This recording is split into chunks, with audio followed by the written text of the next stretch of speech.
जोहार बच्चों, प्रवचन सर यूट्यूब चैनल में सभी को स्वागत है। जो नए इस चैनल से जुड़े हैं सभी कृपया चैनल को सब्सक्राइब कर दें। आज मैं डेमो क्लास में मैथ बताने जा रहा हूँ। वो 9th और 10th के लिए जो है बहुत इम्पोर्टेंट है। वो है अभाज्य गुणनखंड विधि द्वारा एचसीएफ ज्ञात करना। एमसीक्यू क्वेश्चन में ये क्वेश्चन बार बार पूछता है।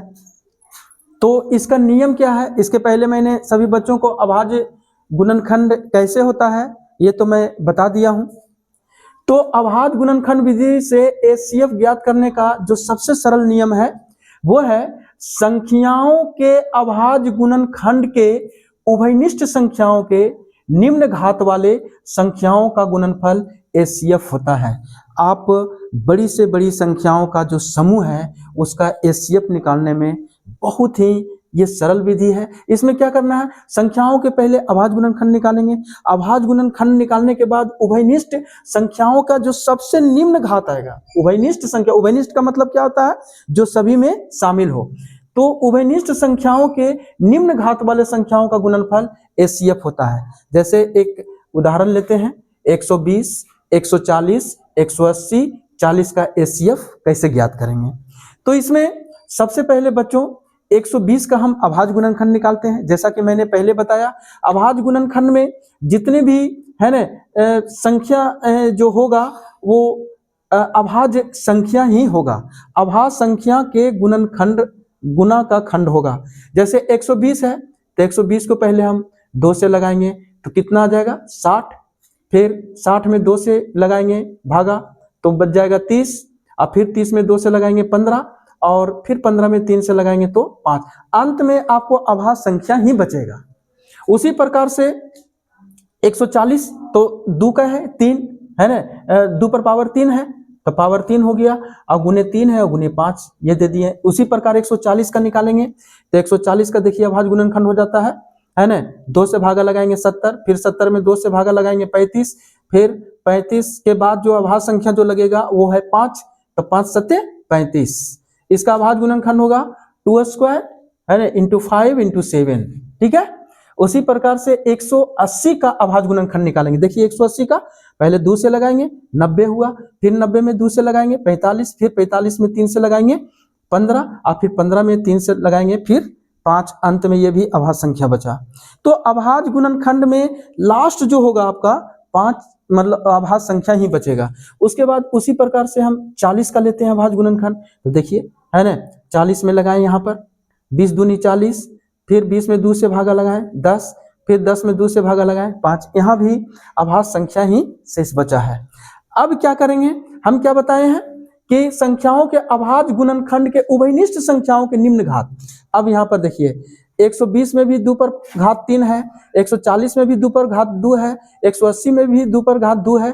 तो यहाँ पर देखेंगे ये जो दो पर जो घात है सभी में शामिल है, लेकिन सबसे निम्न घात कितना है, 2 पर पावर 2 है, 2 पर पावर 2 है। देखिए तो सबसे निम्न घात लिख लिए। उसी प्रकार यहाँ देखते हैं 5 यहाँ भी शामिल है, यहाँ भी शामिल है, यहाँ भी, यानी सभी में शामिल है। उभयनिष्ठ का मतलब हुआ सभी संख्याओं में शामिल। तो सभी का निम्न घात 5 पर पावर 1 यानी 5 है ना। तो इसका गुणनफल ही आपका क्या हुआ, एचसीएफ। तो 2 दूना 4, 4 पचे 20, आपका एचसीएफ कितना हुआ, 20 है ना बच्चों। ये बहुत ही सरल विधि है और बड़ी से बड़ी संख्याओं का समूह का हम लोग क्या कर सकते हैं, एचसीएफ निकाल सकते हैं। उसी प्रकार से अब हम निकालेंगे अभाज्य गुणनखंड विधि द्वारा एलसीएम ज्ञात करना, है ना। हम तो भाग विधि के द्वारा ज्ञात कर लिए हैं, लेकिन आप लोगों के सिलेबस में जो है ना अभाज्य गुणनखंड विधि द्वारा एलसीएम और एचसीएफ निकालना है। तो एचसीएफ तो सीख गए, अब हम लोग चलेंगे एलसीएम में। तो एलसीएम का नियम सबसे सरल नियम है, एक बस इसको लेकर चलना है। संख्याओं के अभाज्य गुणनखंड के उभयनिष्ठ संख्याओं के उच्च घात वाले, उच्च घात वाले, उच्च यहां लिखेंगे उच्च घात वाले, उच्च घात वाले है ना संख्या, एवं जो संख्याएं उभयनिष्ठ नहीं है, जो संख्याएं उभयनिष्ठ नहीं है का गुणनफल एलसीएम होता है।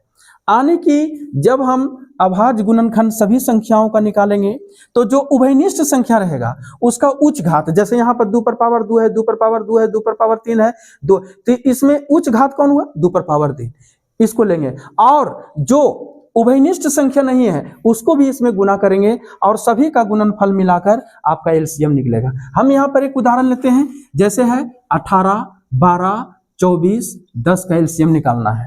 तो ही पहले 18 का अभाज्य गुणनखंड निकालेंगे। एक तो सभी में भागा लगता है, हम इसीलिए एक दे दिए हैं। कभी कभी क्या होता है किसी में नहीं लगेगा तो आपको जो है एक से गुना करना पड़ेगा उसको, है ना। तो 18 का अभाज्य गुणनखंड निकालेंगे। चलिए 18 एकम 18 हुआ, फिर 2 से लगाएं, 9 दूनी 18, फिर 9 में 3 से लगेगा, 3 3, अंत में आप देखिएगा कि अभाज्य संख्या ही आकर रुकेगा।